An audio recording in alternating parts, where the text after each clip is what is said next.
On about the 24-hour mark of this war, President Trump addressed the nation again today, and he wanted to talk about what everybody in the United States is really focused on and what we have been here at the Daniel Davis Deep Dive most concerned about heading into this, and that is on American casualties.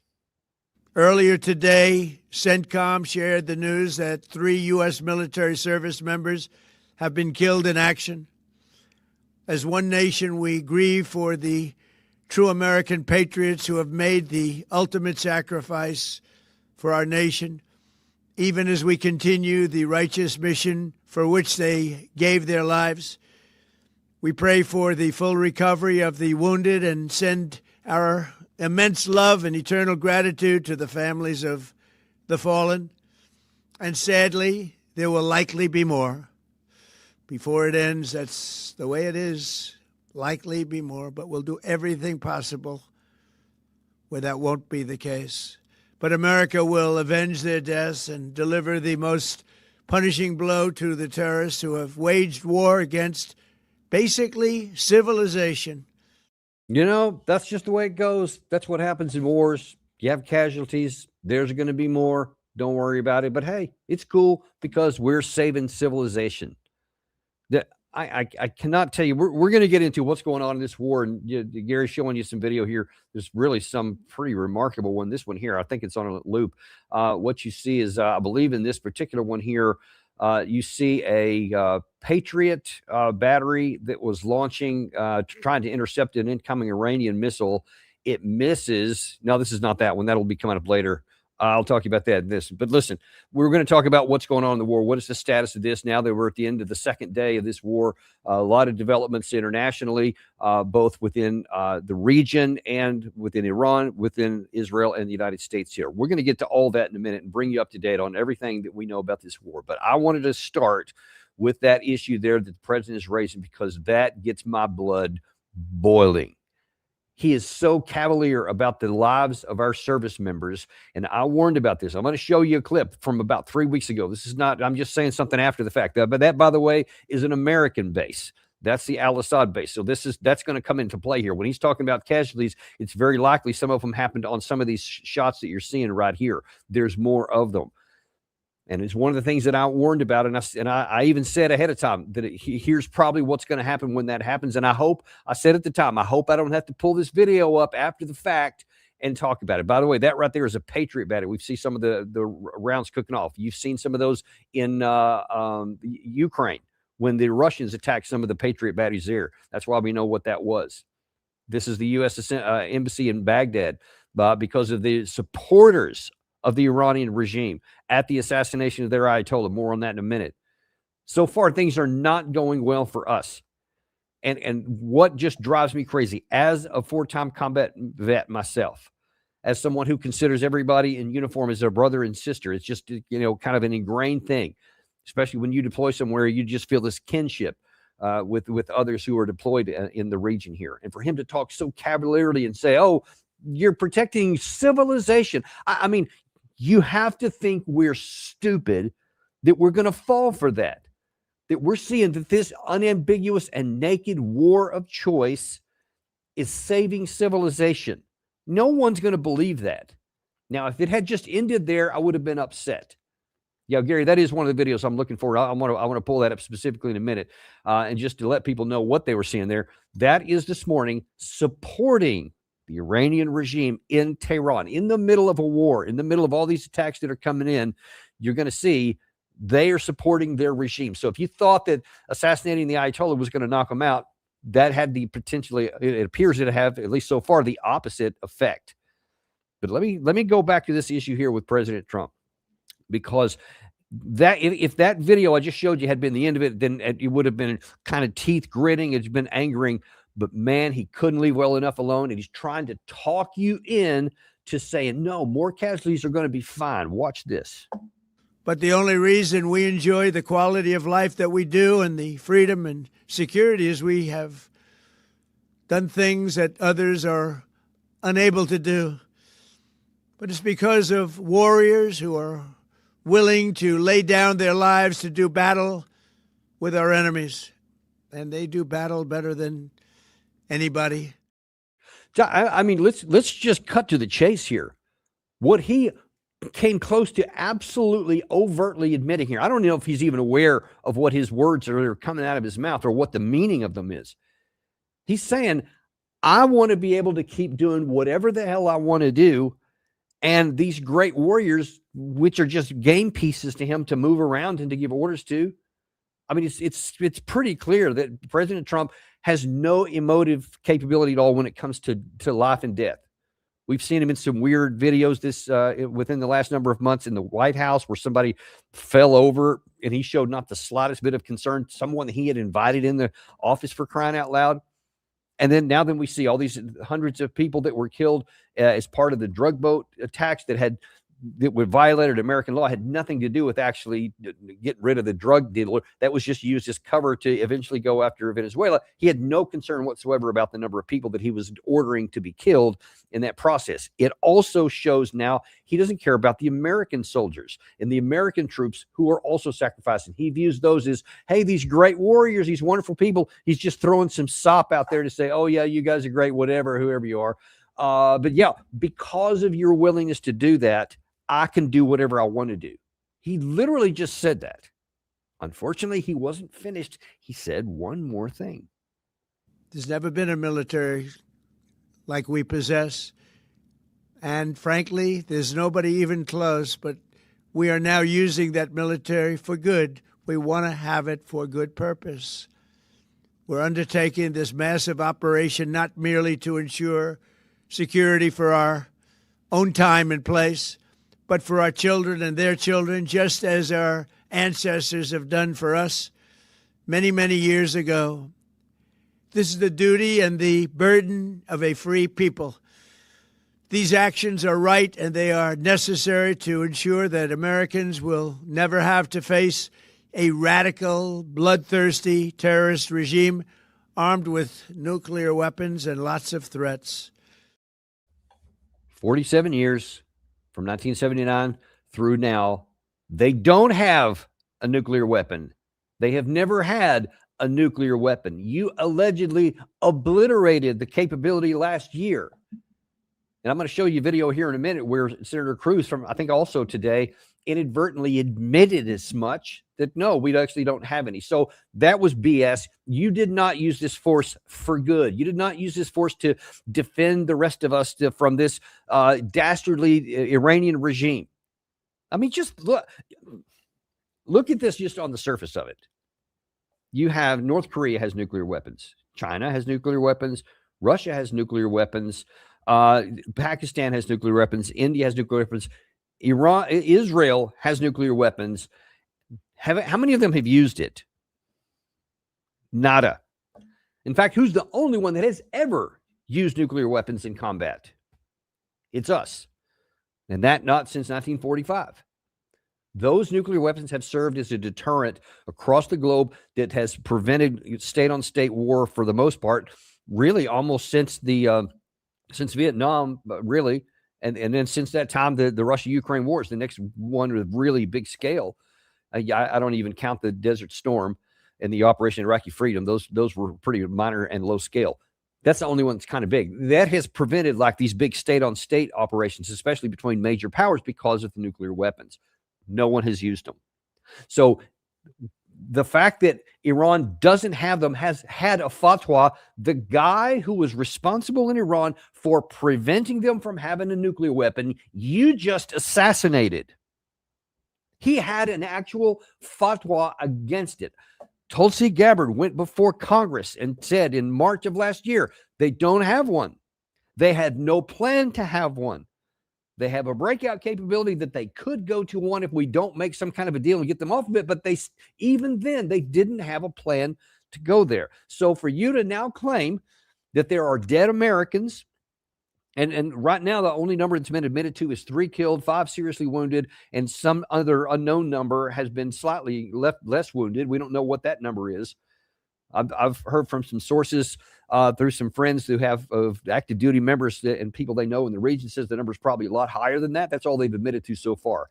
Given all the video that we've seen and all the attacks against our people, seems reasonable to assess that there's going to be. But you heard even Trump in that first video, there's going to be more. So you can count on the fact that there's going to be more. There's no reason to think that there's not going to be. But he's fine with it. Whatever the number is, he's calculated it's fine. Even though this did not follow the United States Constitution, it was a blatant and flagrant violation of it.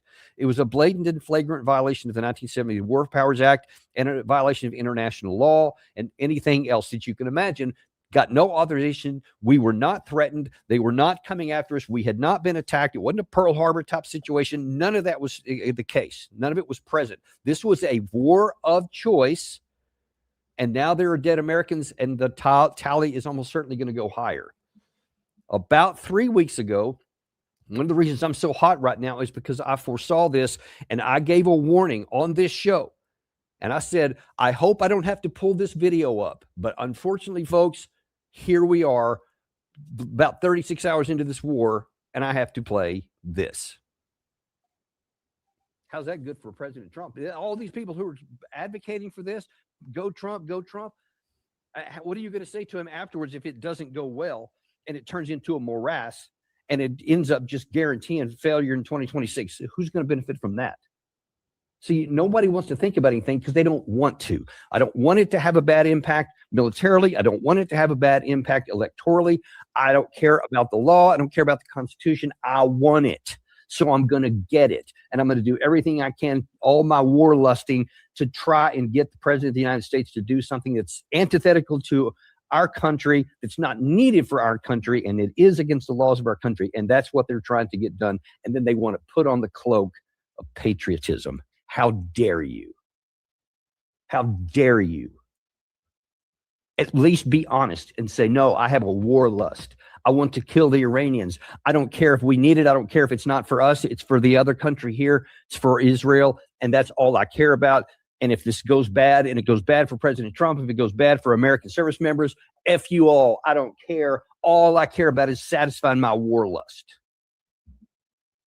Now, that's pretty strong language, but it's pretty close to an accurate description of what we're facing. And I pray that no one has to pull this video up later. I pray that in this 11th hour that President Trump will find any way at all to use diplomacy to prevent going down this path here, so no Americans have to die. And he still has this chance to live another day politically. So for his own interest, I hope that's the way it works out. Yeah, well, that's not the way it's worked out. And now here we are, we're in a real world of hurt. Now I'm going to show you some of the reason why he's in a real problem. Because you may say, hey, this is only day 2. We killed their leader on the first day, and who knows what's going to happen here. I mean, there's still time for this to work out. If you're thinking that, and certainly that's the way most in America are, I'm not sure how good of a hope that is, because there are a lot of problems for us on the line here. And President Trump in that same press conference was trying to bend over backwards to try to explain why it was okay for American troops to keep dying in large numbers, or any numbers for that matter. And trying to paper over and tell you how great it was and you should feel fine about them dying. Well, he didn't limit his fantasy fiction kind of creation on that. He also said, hey, by the way, we are having so much success here on the IRGC and the Iranian military. They're begging for us to leave to end this by the thousands. The entire military command is gone as well, and many of them want to surrender into saving their lives. They want immunity. They're calling by the thousands. Really? Calling by the thousands. And so the war is not over because what exactly? You say they've been calling by the thousands, and yet you see these videos here that they continue to fire missiles. And these have been going on just in a rapid pace. They've been going on all over the place. There's been no stopping of the missile fire so far. They have been pretty remarkable at how often they have fired. And now that, especially earlier today, there's a lot of daylight shots that were landing inside of Israel and causing profound amounts of damage. Golly, come on, man. I could also pull up some of the other videos that we talked about in the days and weeks leading up to this. I said, listen, the technology hasn't changed in the last 7 or 8 months. All the things and the reasons why the Iranian side was successful getting ballistic missiles through the Iron Dome, through the THAAD system, through the Patriot system, David Sling, the Arrow systems, all of that, none of that had changed since 2025 of June. So if you start another war, it's going to get through. And presumably the idea, and I told you, the American bases, I specifically told you, the American bases would be even more vulnerable because they don't have that kind of overlapping integrated system with all these multiple kinds of capabilities. They had to fly a bunch in, so they did some ad hoc stuff at some of them. And you see that from the first shots, even some drones, for crying out loud, got through. But you're seeing some major shots that are getting through on our bases there, and there's several of them that we can show. So if you think that they're going to be given up now, and you didn't even pay attention to the vulnerability we had, and now then, boy, I tell you what, I bet this week people are going to be bringing up again a lot of those reports that Chairman of the Joint Chiefs of Staff, General Kane, had allegedly warned of a lot of risk for the United States. This has got to be what he was talking about. So what are you going to do now? Because there's no reason for them to quit right now. They have the ability to continue to cause pain and difficulties for us to get through. And I mentioned a minute ago that Trump is talking about in his claims that why it's cool for us to keep losing troops, and we're probably going to lose more. But he said, we have this dastardly, murderous regime that's going to get this intent on getting nuclear weapons, and we had to act. We had to act. Well, on CBS News today, Senator Ted Cruz was asked about that, and I don't know if it was inadvertent or if he didn't realize what he was saying, but he admits he didn't have any evidence that there was a nuclear program. Right now, Iran is building roughly 100 missiles a month. They're actively building missiles to threaten their neighbors. And they're firing some of them right now at their neighbors. Yeah, at our allies. They're illustrating powerfully. They're attacking virtually every Arab neighbor that surrounds them. They are firing missiles at. It's almost like they want to illustrate to the world just how malign they are. But in terms of containing the risk, who's securing the nuclear material that you say still exists within Iran? Who's doing that? Look, the quantity of nuclear material, I didn't say anything one way or another on that. What I said is they were building nuclear weapons a year ago, and our bombing took that out. They also had an ongoing desire to rebuild them. I don't have present-day intelligence on what progress they had made towards rebuilding nuclear weapons since we bombed their facilities. I have no indication that they were anywhere close to getting nuclear weapons because our bombing was devastating. So understand what he's talking about right there, folks. He's saying that we were so good at our bombing last year that we obliterated. So he's supporting what he says hears President Trump say all the time. We obliterated the capability, and I have seen no intelligence that said they have rebuilt it anything or that they were going down a path for a nuclear weapon. And yet, this imminent threat was cited by so many of the supporters, the warlusters, is why we had to go in when we had to get this done, because it was an imminent threat. And Trump again said right there, it was because of this nuclear holocaust that would come. But they didn't have one. Even according to our own pro-warluster Senator Ted Cruz, there was no information. There was no intelligence that said they had it, they had rebuilt it, or that they were planning to go down the path to it. So now why in the world does anybody think that this is something that's justified? You see that they're so casual and so careless with this stuff that they're even saying stuff out loud like this as they're talking about, in the context of this today, dead Americans, and this casual telling you that there's more to come. For what? One of the other things I talked about, we didn't put on that clip that I just showed there, but in many of the days around this, I said, listen, I bet if you take a poll of every family member, every mother, father, spouse, child of all these folks that are deployed in the Middle East, and I've said this on more than one occasion, who were alive at the time I was making this video. At the time I made that one on February 10th, they were all alive.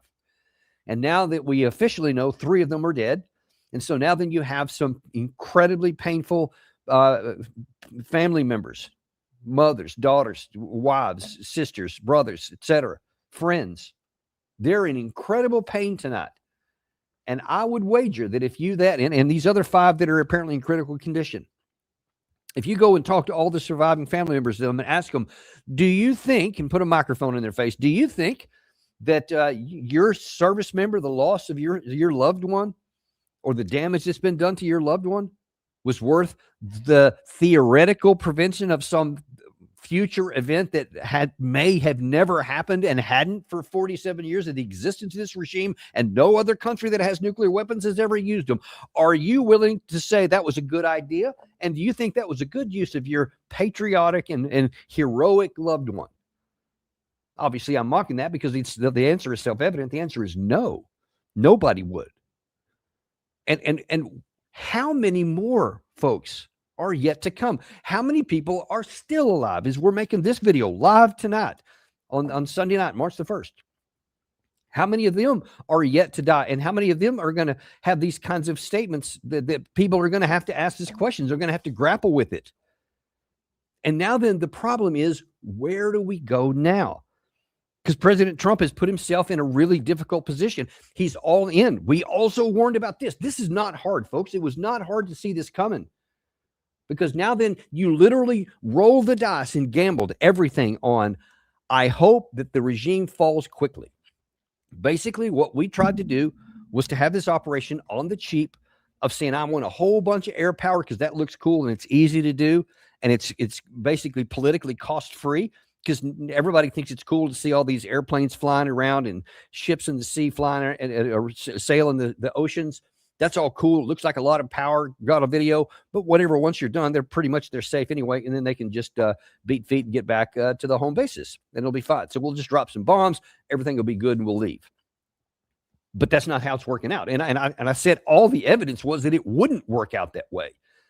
The idea that the Iranian people, and we had a lot of experts on our show last week that talked about the nature and the character of the Persians and the nature and character of the regime itself and of Shia Islam, that it's built on suffering.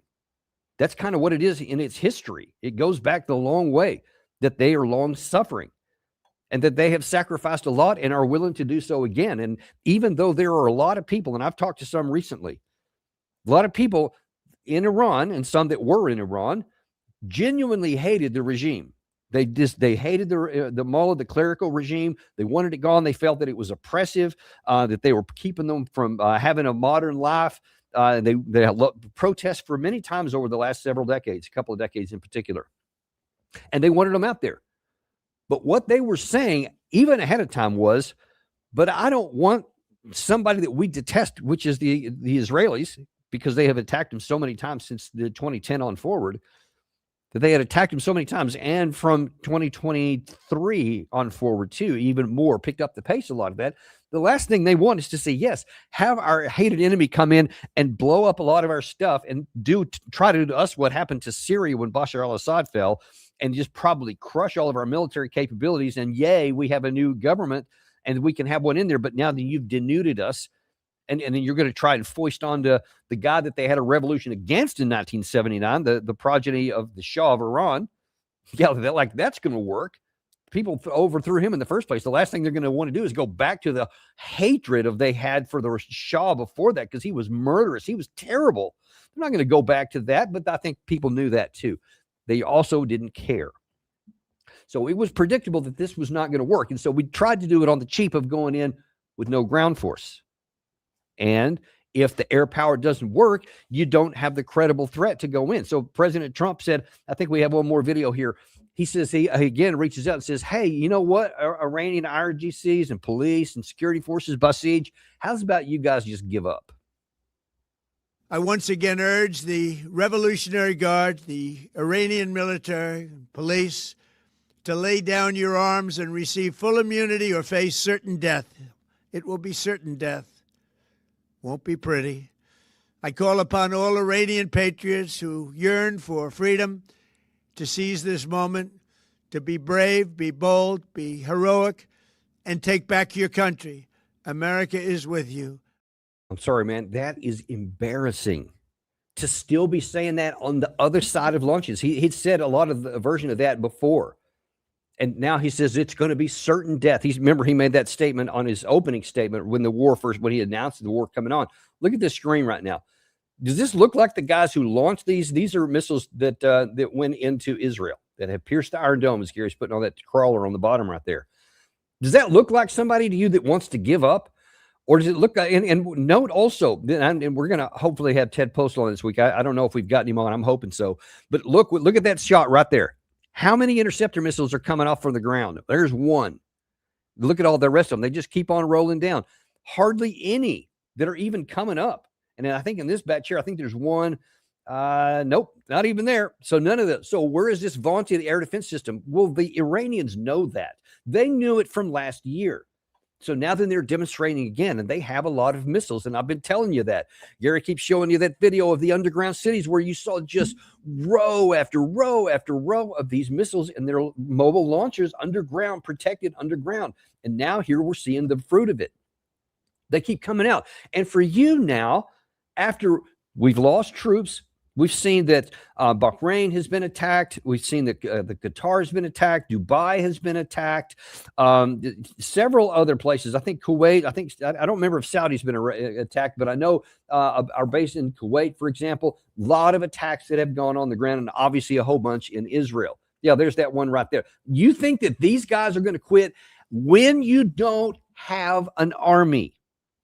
You have no army to threaten them. And so to make that bodacious and braggadocious claim that you're going to face certain death, I know that briefs well in a video game or something like that. Or if you're just talking theoretical, or you're talking to your supporters in the White House, they're going to be going, whoa, you're such a tough guy.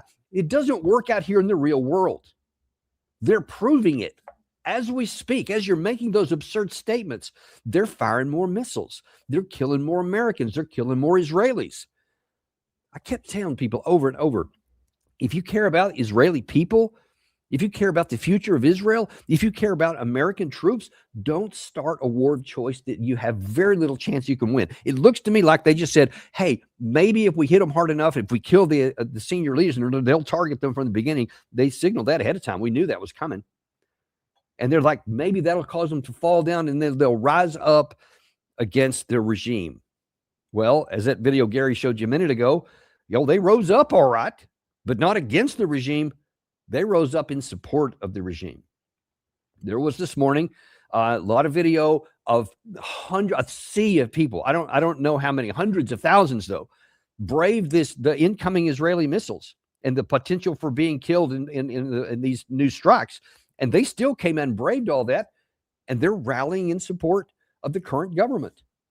And now then they have an interim, a new Ayatollah, a new supreme leader, what they call him.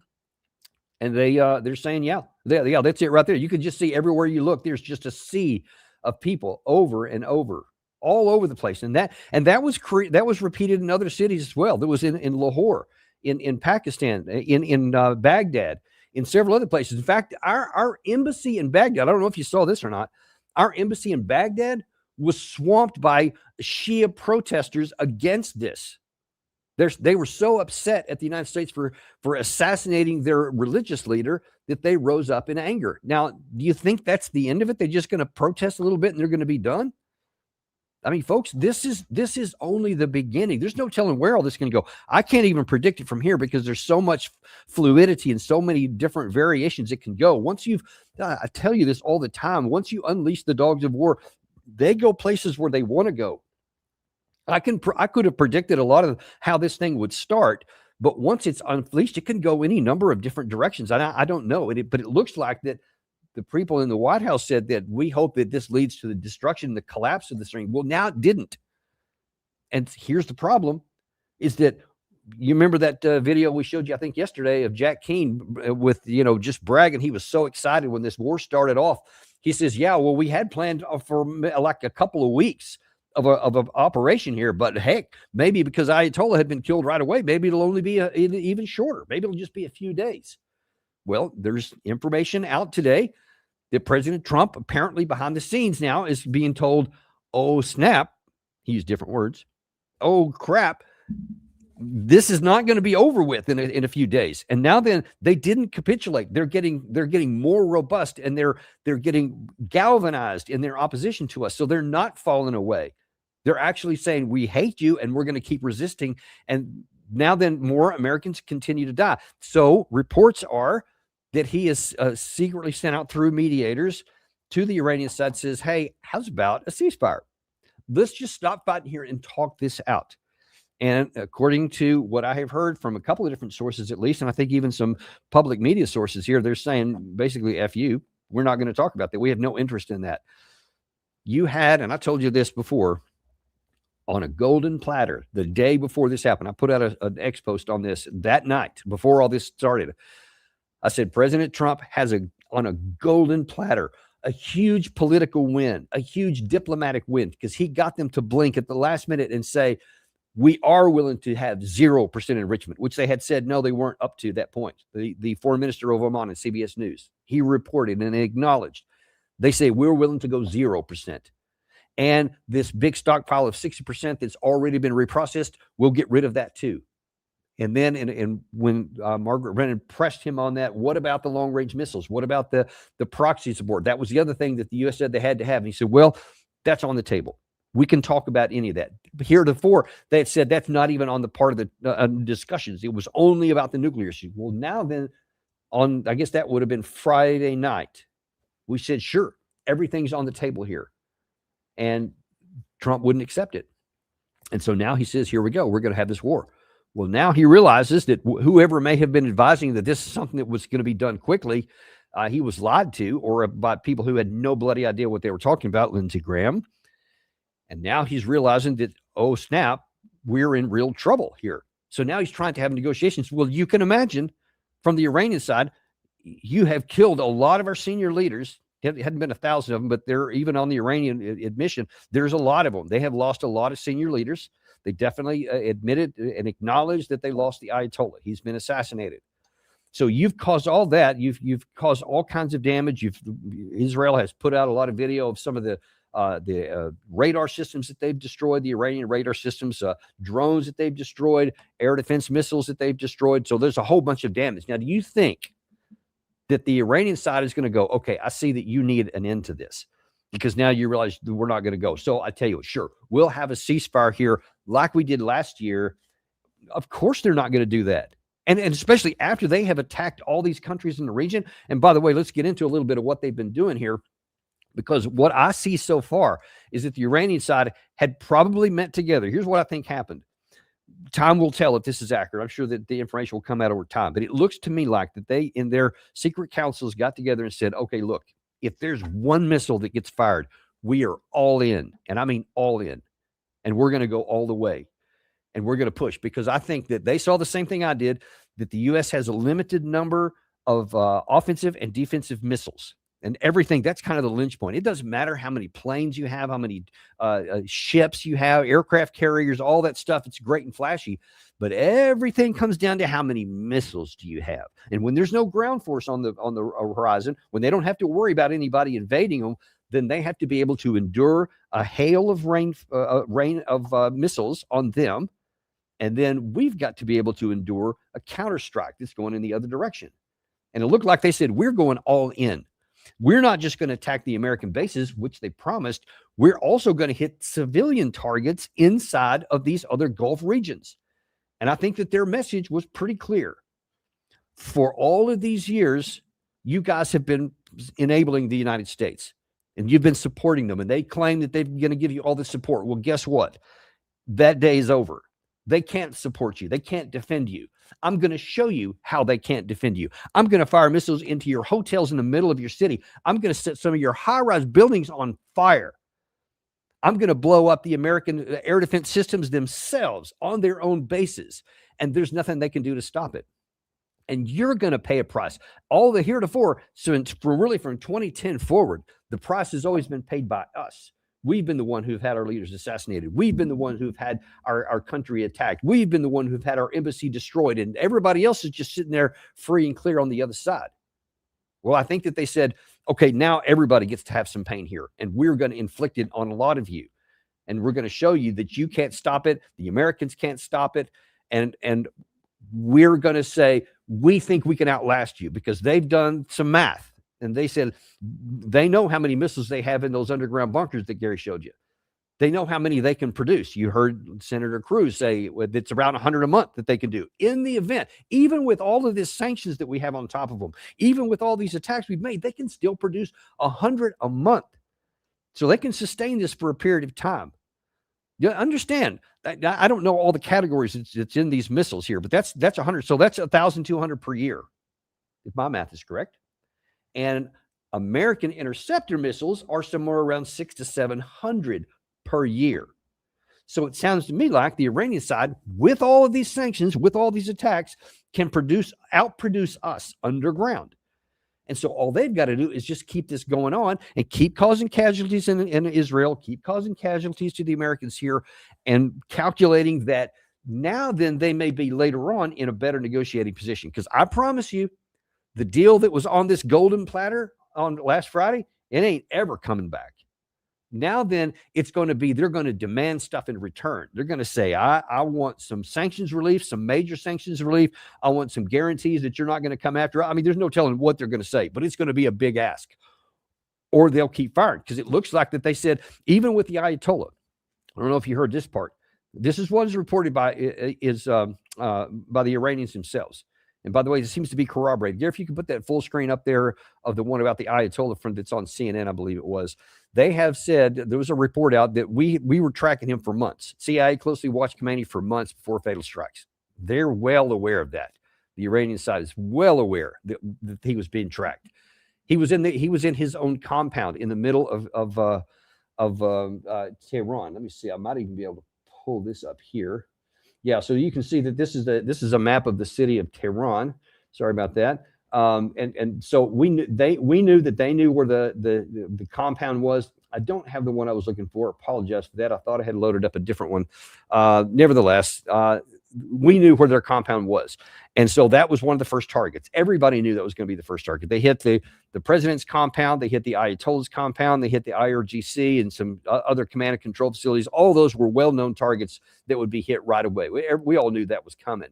They knew that was coming. And according to the Iranians, the Ayatollah, who was 86 years old, said, I'm not going to run. I'm not going to hide. I'm not going to go underground and be afraid. He said, I'm just going to keep going about my daily life, and whatever happens, happens. Well, that's what they said.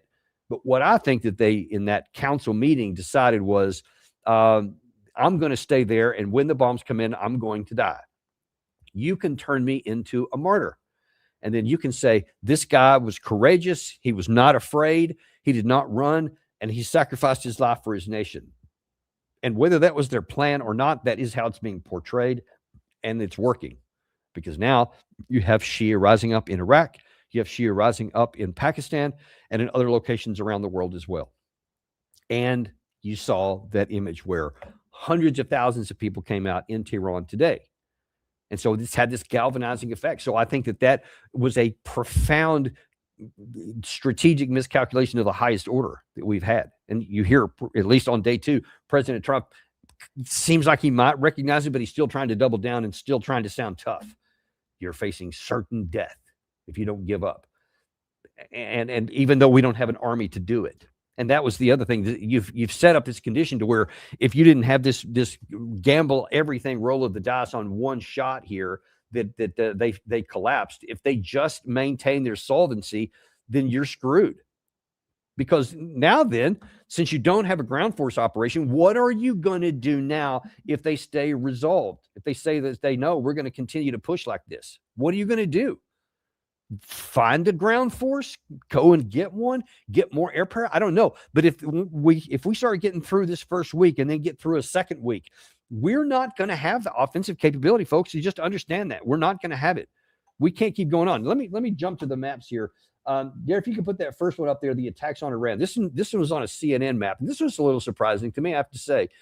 This shows the map of where CNN sources say that the United States and Israel has attacked so far. And you can see it's a pretty small number of strikes for 2 days. That's what's happened since the 20th of February. And look, I mean, you got to understand this. These target lists were huge and expansive. I think the number of strikes I saw earlier today, and it's probably a lot more than that now, but it had been up to 900 targets that were struck on these. But you see the number of places has been pretty small. So obviously a lot of them have multiple strikes on top of them. But, and Gary, let me see. Do we still have that one? Do we still have the one with the air defense loaded up that we use sometimes that shows all where the air defense batteries are throughout the country? Yeah, that one right there. Look at that. Okay, so that shows you where all the air defense batteries that we know of are located. And now go back to that CNN one. And then you'll see that that's where all the air defense missiles batteries are that we knew before. And then you go back and you see what was attacked so far, according to CNN. And you see there's just a few red dots in here, which means there's a whole bunch of stuff that you haven't attacked yet. And that's just in the air defense capabilities. And now the ISW, Institute for the Study of War, I always tell you they have terrible analysis, but really good maps. And here's one that they have. They actually show even fewer sites that they're located. At least that's as few as they put on the map here. But you see, it's just not that many places. So there's the holy city of Qom has been hit. Obviously, you see multiple circles there in Tehran. And let me zoom in a little bit on the one in Tehran, because this shows you where a lot of targets have been hit inside of the capital city. So that's one of the reasons why there's 900 strikes that have happened, even though there's not but maybe a dozen and a half or 2 dozen total locations that have been hit. Because like in this one, these are things that have been hit. Some of these have probably been hit twice. And you see there's some nuclear sites in there. There's some command and control sites in there. There's some Basij. There's also reports that they have, as we also predicted they would here, the security forces, the Basij, the police, that were used to put down riots, because the hope was that this would spur riots. They would rise up against the government so that we would destroy, the United States and Israel would destroy their security forces, so there wouldn't be anybody to put the riots down this time, and then they would succeed. That was the idea. Now, who knows? Maybe in time that's going to happen. But when you keep having these kinds of scene here, and the people in Iran see this, and they see that there's also that, what I just showed you on the map inside of then their own capital city, they're getting here. I just can't imagine that they're going to say, sure, thanks for blowing up a lot of our people and killing our security forces. We're going to help you out. And since you don't have a ground force, we'll be one, and we'll die in large numbers because we're not trained. And, you can give us some weapons or some rifles or whatever, or we'll throw rocks, whatever, and then they'll kill whoever will kill us in large numbers. I don't see that happening. I think that's what they're hoping for. So now then we got to ask, Trump certainly is asking, what are we going to do now? Because the plan A didn't work. You remember, I told you, I think that for all of their deep thinking, the Russians in the February 2022 war, they had a plan A, and they were resourced for plan A. But plan A didn't work. And there's some things that they weren't expecting. They weren't resourced for plan B. And it took them a good year and a half to really get up to speed on that. And that was a little bit different because there were ground forces involved. But the issue is they were only resourced for plan A. Now, they had a lot of resources that they could have a plan B, and even though it took them a long time, they were able to recover from that. Do we have a plan B? Do we have the resources for a plan B? Because what if Trump doesn't get Iran to do what they want? If they say, oh, hell no, we're not going to have any kind of a negotiated settlement unless you admit that you were wrong, if you lift the sanctions, stuff like that, stuff that I would do if I was in the Iranian, because now then they know that they're in the position. President Trump, through his actions, along with Benjamin Netanyahu, who deserves even more blame for this, they have put themselves in a terrible position to where they have rolled the dice and now expose what they have. And we're seeing firsthand the limits of all this power that we have, because it cannot bring them to their knees right away. And they have power that they are raining down all over the Middle East, on Israel, on the United States, and on our regional allies, none of whom we can protect. So it's making us look bad. It's making us look weak. And it's making Iran look like they're a lot stronger. So people are already going, wait a minute. We were basing our understanding of life on a lot of things. And so far, we're not seeing it line up that way. So what is Trump going to do here in 3 or 4 days if what we've seen in the first 2 days keeps going on for the next 2 or 3 or 4, and Israel keeps taking lots of hits, Tehran keeps taking lots of hits because our missiles are getting through too, but they don't capitulate. And our bases keep getting hit. And so far, there has been, and I'm going to show you this this statement. This is one of the Iranian leaders who's going to claim that they're attacking our ships. I'll just tell you before I play this one, I have not seen any independent information that the ships have been hit. It's going to be harder to tell because if we don't admit the information here, who's going to say? Because with all of these cities, there's 10,000 cameras out there that can upload the videos to the World Wide Web, so everybody can see that right away. But out in the middle of the ocean, if the ship gets hit, who's going to know about it? We can't see it. I don't know. But watch this, because here's what they're claiming publicly. انجام شد. ناو هواپیمابر آبراهام لینکلن ارتش آمریکا با 4 فروند موشک کروز مورد حمله قرار گرفت. پس از حمله این ناو آمریکا از محل استقرار مأموریت خود به سمت جنوب شرق اقیانوس هند متواری شد. محل استقرار نظامیان آمریکایی در بحرین با 2 موشک بالستیک و سایر پایگاه‌های آمریکایی در منطقه مورد حملات پی در پی قرار گرفتند که این حملات منجر به کشته و زخمی شدن 560 نظامی آمریکایی تا این لحظه شده است. Now, that could be like Baghdad Bob, where he's just saying for his domestic audience, oh, yeah, we're hitting them, and then we made their flagship battle crew, aircraft carrier battle group flee and whatever run, and we've got 500 casualties. I don't know. There are some number of casualties, but the thing is, they're going to continue on. And so you see right there, that's Tel Aviv. Nobody in Israel wants these kinds of images out there, folks. They're doing everything they can to suppress these, but there's just too many of them. And there's too many people with cameras that are going to upload it anyway. And that's just in 2 days.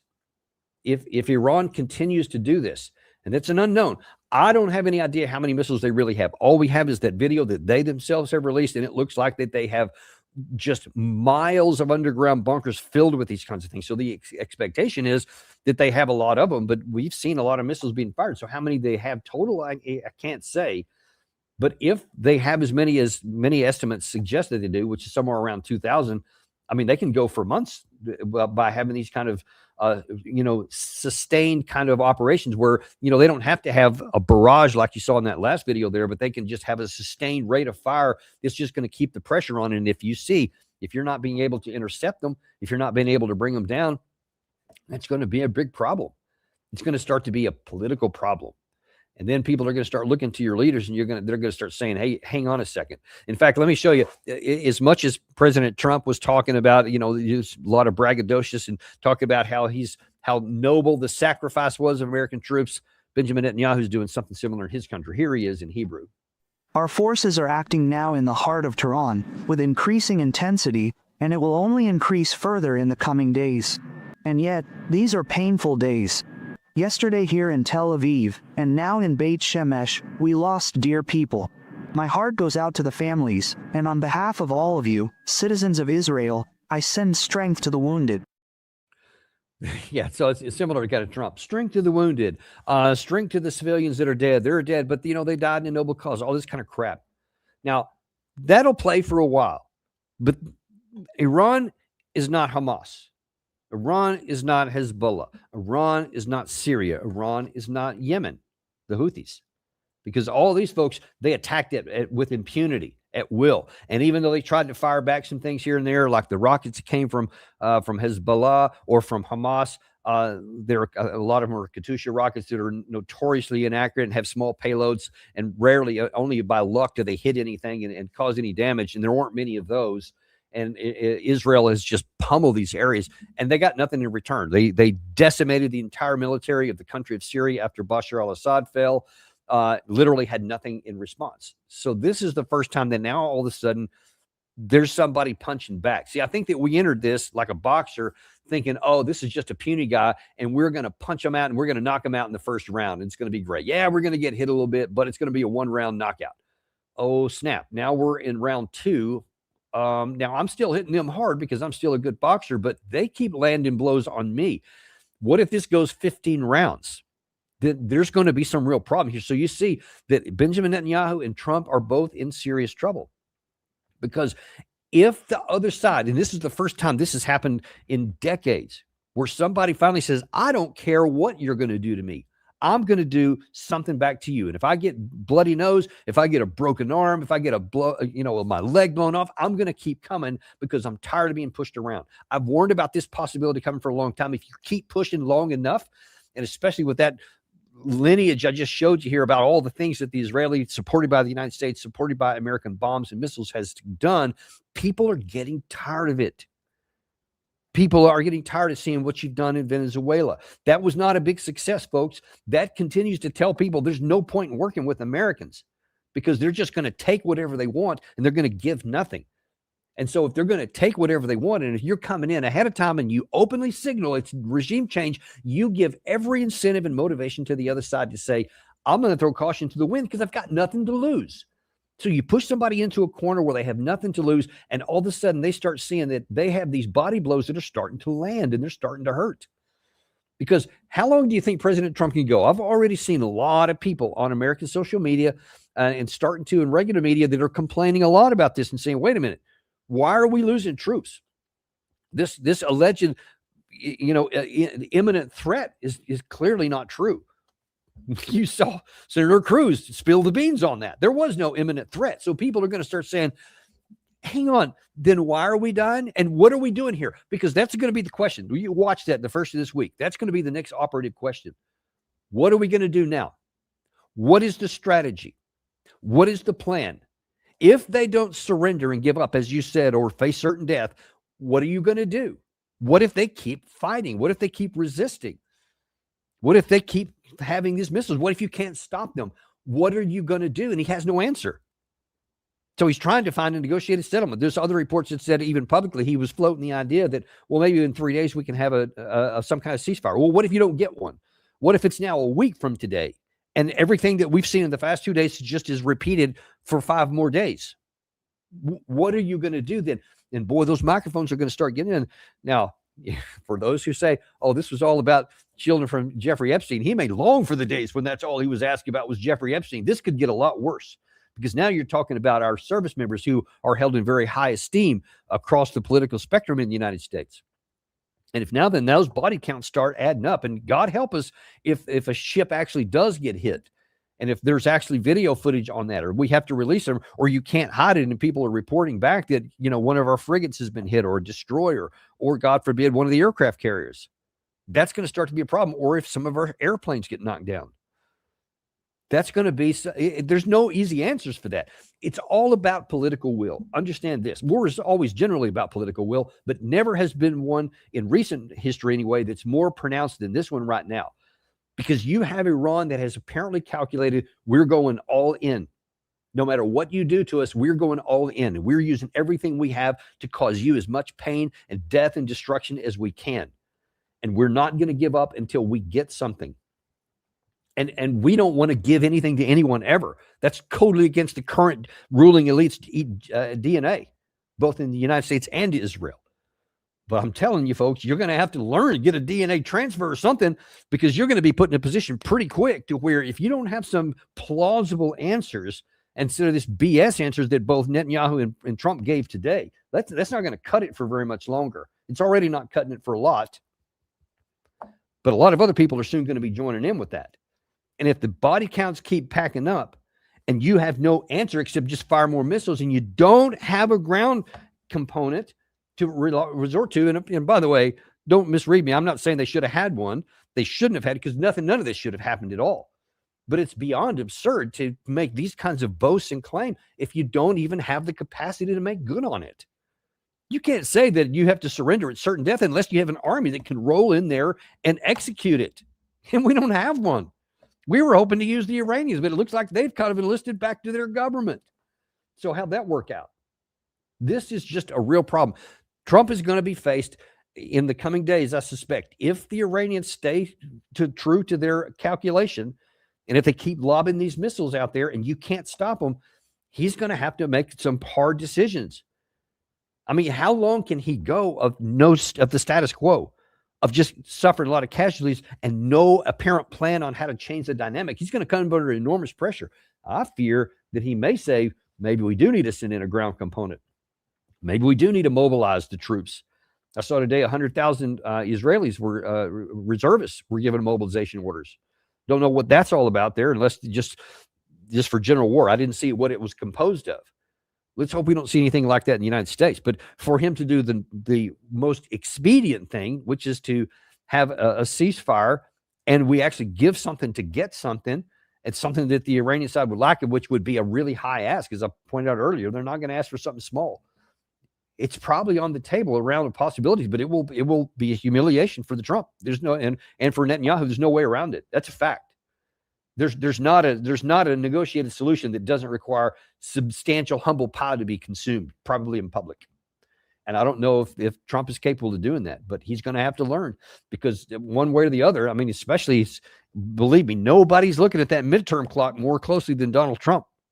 And if he keeps trying to not do the humble pie thing and to not make some kind of concessions, he's going to see us ticking down there. And if he was at 36% support before this war started, if it goes like it has in the last 2 days, look again in about a week from now. And if that thing starts precipitously going down, then he's going to be really concerned about and really pressured into listening to voices in his ear telling him to do something radical. Don't know if that could be a tactical nuclear weapon. Don't know if Israel might be thinking about doing that. That would be the most absurd thing in the world, because that would have catastrophic results no matter what happens, because all kinds of additional bad things would happen as a result of that, almost besides the actual explosion itself. The ramifications, political and otherwise, that would cause would just ripple across everywhere. And I didn't even talk anything about this whole thing, by the way. And we only have a few minutes left here, but I haven't even talked about the potential shutdown of the Strait of Hormuz. So far, there has been what I can only describe as a soft shutdown of the strait. There has been some instructions and some orders not to cross it. And although today, apparently, I didn't see the details, but I saw at least one report that said 4 different ships had been attacked by the Iranian side, by the IRGC Navy. So apparently 4 ships have been attacked, and now everybody else is just kind of sitting there. I haven't seen any reports of any kind of sea mines being used or whatever, but that's going to have some kind of an impact. And if that extends, if that goes on even more than all these other things I've talked about here, now then you're talking about a potential economic impact across the globe, and especially the Western world. If you think Europe is already struggling because of the more expensive gas and oil they have to get as a result of losing the oil and gas cheap coming in from Russia, this would compound it profoundly if all of a sudden the price for everything goes up. And this could push a weak and feeble economies already into outright recession. And then that can cause ripple effects everywhere else. So there's a lot at stake here. And that would, of course, push Trump's poll numbers down even further and make the prospect of him getting impeached higher. I've done a show on that. And I said if he does this military operation here and it goes bad, he'll have a real problem and a real potential to get impeached. And of course, if you have that, if you get impeached and get removed from office, because if it's bad enough, even the Republicans won't be able to vote against it because they've got to stand for election here. Worst time possible to be going into something like this ahead of an election, because nobody's going to want to be seen on the side of protecting a guy who just took us into a war he can't win. Do you see what I'm saying here, folks? There's a lot of trouble brewing for the Trump administration right now, and for America, and for Benjamin Netanyahu too. They still are hoping that somehow that they can throw enough steel down range that's going to cause Iran to change its course. That what we've seen through 2 days, maybe their knees are wobbling, but they're still up. But no, if that, back to that boxing analogy, let's just hit them with an uppercut and then another and just a body blow and whatever. You got to knock them out, because that's where they're at right now. They're starting to panic in Washington and Tel Aviv, and they're starting to say, we've got to get these guys knocked out quick, because they can't do a long one. I think even General Keane has talked about that. They needed to keep it short. If it gets outside of that, we've got some trouble. We're going to keep following this for you, folks. We got some great guests that are lined up this week. We're going to keep getting folks that are really tied in. We've got a lot of people that we're in the process of working with that have some real knowledge about what's going on the ground in Iran. What are the people really thinking?